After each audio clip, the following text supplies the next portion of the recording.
Mungu analiheshimu. Hata kama mzazi wake haelewi.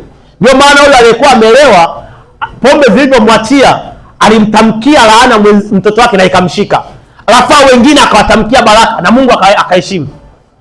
Kuna kitu kikifanya kwa mzazi wako, akisema mwanangu ubarikiwe, ni kweli umebarikiwa. Akisema mwanangu ufanikiwe, ni kweli umefanikiwa. Bwana asifiwe sana. Jambo la tatu ambao ni funguo za mafanikio yako ni kuwaheshimu na kuwatunza watumishi wa Mungu.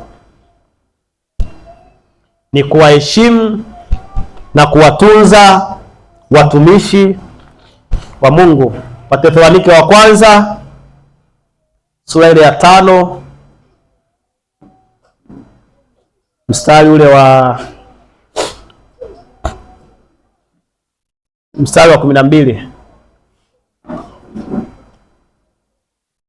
Sura ya 5 mstari wa 12 asema, lakini ndugu, tunataka mwatambue wale wanaojitabisha kwa ajili yenu na kuwasimamia ninyi katika Bwana na kuwaonya, mkiwastahi sana katika upendo kwa ajili ya kazi zao.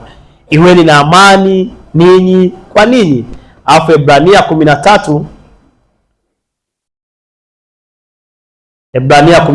mstari ule wa 17, watiini wenye kuwaongoza na kuwanyenyekea, maana wao wanakesha kwa ajili ya roho zenu, kama watu watakaotoa hesabu, ili kwamba wafanye hivyo kwa furaha, si kwa kuugua, maana isingewafaa ninyi. Kuheshimu watumishi wa Mungu. Bwana asifiwe. Bwana asifiwe. Kafanya utafiti kwenye Biblia. Watu wengi waliofanikiwa vizuri, nyuma yao walikuwa wana mtumishi wa Mungu amesimama nao. Bwana asifiwe. Yaani uwe na mtu anayekuchunga kiroho. Hakikisha wewe na mchungaji wako, yani mna uhusiano mzuri. Na anasema ukimheshimu, ukimtii, ukiwastahi. Kuna mtu unaweza ukaona udhaifu wa mchungaji. Unaweza ukauona. Ukiona umeona udhaifu wa mchungaji, manake Mungu anakuambia ukamuombee. Ila ukiona udhaifu wa mchungaji, wewe ndio ukawa wa kwanza kupiga simu.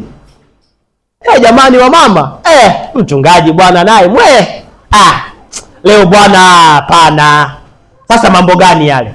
Ukiona umefika hapo, wewe umekuwa kiroho kuliko mchungaji wako. Tafuta kanisa la kwenda. Haleluya. Tafuta mchungaji mwingine. Uwezi kuwa kiroho kuliko mchungaji wako.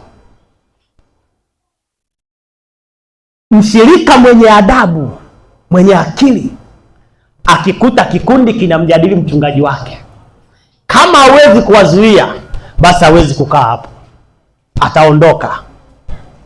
Bwana asifiwe. Unajua kwa nini? Mungu anaposema watiini wenye kuwaongoza, maana wao wanakesha kwa ajili ya roho zenu, kama watu watakaotoa hesabu maisha yako yote. Mchungaji wako anadaiwa. Yaani roho yako wewe, mchungaji wako anadaiwa. Ataulizwa, nilimleta huyu kwako, ulimsaidiaje? Sasa wewe usiwe sehemu ya makwazo.